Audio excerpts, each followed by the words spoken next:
Update is here for State of Decay 2 Update 24, so that means your host, Get Good Fox, is going to read the old patch notes. Not too long, so it shouldn't take that much time. So, towards brighter days, welcome to the latest update for State of Decay 2. Winter isn't done with us yet, but we can take heart from ever-lightening daylight that foretells the coming rebirth of spring. We're still hard at work improving the game in ways big and small. This update expands your options for recruiting new community members, adds mouse and keyboard support for Xbox players, brings back the Trumbull Valley pack, and standardizes the monthly rhythm for returning content packs. So, first section. Celebrating Black History Month. Before we dive into more details on the improvements to the game, we want to point out a special outfit item appearing this month. This unique t-shirt is inspired by the Black Lives Matter movement and the NAACP's We Are Done Dying campaign. The image is designed by the artist Ty Farrell and portrays a figure kneeling in peaceful protest, with images of raised fists arranged behind him in a manner reminiscent of State of Decay's familiar logo. You can find the new Basic Tee Done Dying outfit in your closet starting on February 8th.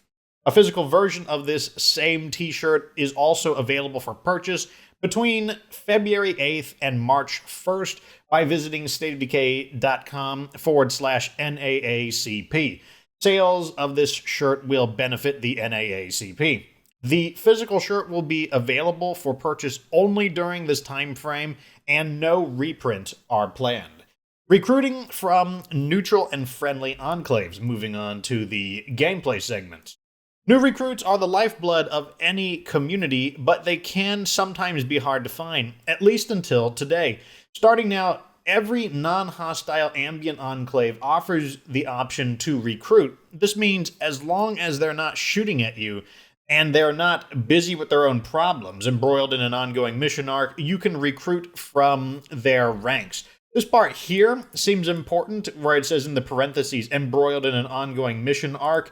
So that means that I was wondering as I was reading this, are you going to be able to basically just shut down a community whenever you want if you just kind of want to pay influence to get rid of them? A good example is in one of my save files, I have the zombie hunters in the base I want to move into, and I just can't get rid of them until I finish their arc. And I was just like, can you just pay money to get rid of them? Because you can't threaten them. And while you can kill them, it's kind of a pain because you got to lure a ton of zombies to get there due to the fact that they improved the AI and they fight halfway decently. So it looks like that will not be the case. Anyways, allied enclaves will still allow you to recruit for free, as they always have. Friendly enclaves will allow you to recruit for 750 influence. Neutral enclaves will allow you to recruit for 1500 influence. So now if you need recruits, the simplest way to get them is to use the radio to contact a new enclave, meet up with them, and then spend the influence to recruit them that very minute. Next section, the Trumbull Valley pack returns. This content pack celebrates the sleepy little valley where it all started. It features 6 weapons that first appeared in the Heartland expansion, plus 4 outfits worn by the iconic survivors from that storyline. It also includes the improvised weapon station, a fan favorite facility mod that lets you craft an array of useful weapons from spare bits and pieces lying around your base. Visit the bounty broker to find out how to earn these items. We had previously indicated that the critical response pack would be cycling back this month, but Trumbull Valley was a better fit for the schedule. A revised and improved critical response pack will be returned later this year. Next section, Bounty Broker news. Over the past year plus, we've been adding new content packs to the game via the Bounty Broker. We now have 11 distinct collections of weapons, outfits, and other useful gear, each with its own theme, from pirates and soldiers to cowboys and movie monsters. And now we've also implemented a new schedule for this library of content packs to automatically cycle in and out of the game. The first day of each month now includes an update of the Bounty Broker's inventory, with one pack returning to circulation while the other leaves. This provides you with a regular and predictable schedule to know when packs are coming and going, and doesn't require you to download an update for the game. For example, on the 1st of March, the Pawn Shop pack will return, replacing the Fearsome Footage pack. Then, on the 1st of April, the Plunder pack will return, replacing the Stay Frosty pack, and so on. We'll keep you apprised of upcoming packs, especially any with new or updated content as we go. Next section. Mouse and keyboard support for the Xbox. After this update, the game no longer assumes that console players are restricted to using a controller. Now, if you hook up a mouse and keyboard to your Xbox or connect to the game via remote play on a PC, you can control it using the same customizable mouse and keyboard controls that have always been available when playing the game directly on a PC. Thank you for all the wish list requests. Apparently, there were so many of them. Quickly answer question, am I going to be using mouse and keyboard? No, I just like using gamepad. My computer, for example, is several years old and still twice as powerful than even the next-gen console, so it's not an issue of I could just play on the PC if I wanted to. I just like playing on console, and I like using a gamepad. Anyways, another section. There's the final section. More fixes and improvements. Zombies, especially bloaters, are no longer allowed to spawn right on top of you when you are traveling at speed. They were abusing their spawning privileges, and they've been punished. Non-hostile enclaves will now unlock all the doors when they move into a new site, so you won't have to bash down their door when they invite you inside. That one came from the wish list. The Clio Accelerator and Clio Tumbler have been upgraded to take their rightful place among all the other recently upgraded muzzle attachments. The updated Clio Accelerator has increased impact, knockback, and range at the cost of greater recoil. It makes the weapon more effective against big targets at longer distances, but you have to aim and fire more carefully.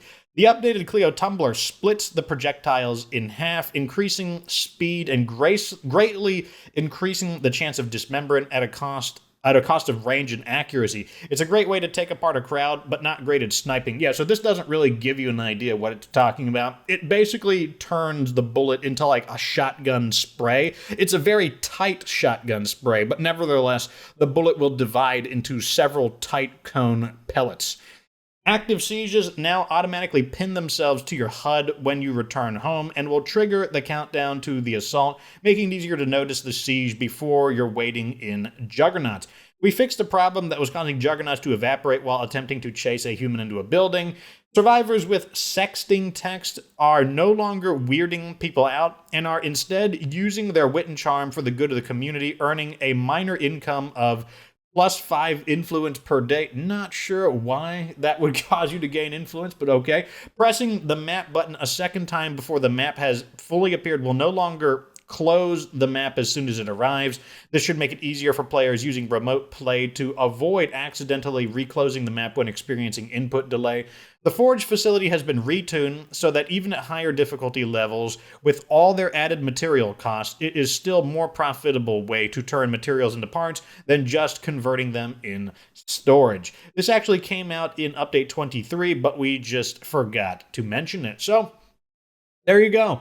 That is Update 24. Not like a really huge, massive update. It seems like it's mainly just kind of greasing the wheels, just keeping the game running a little bit smoother. Let me know what you think down in the comment section. Are you happy with this update? Are you indifferent? Maybe you dislike this one. This one has gotten some negative backlash. Let me know down in the comment sections. You guys are free to say whatever you want about the game. It's not a big deal. So, with that, I hope you enjoyed this news section. Like this video if it was informative. Subscribe for future State of Decay 2 content. Of course, remember that you don't have to be good to get good.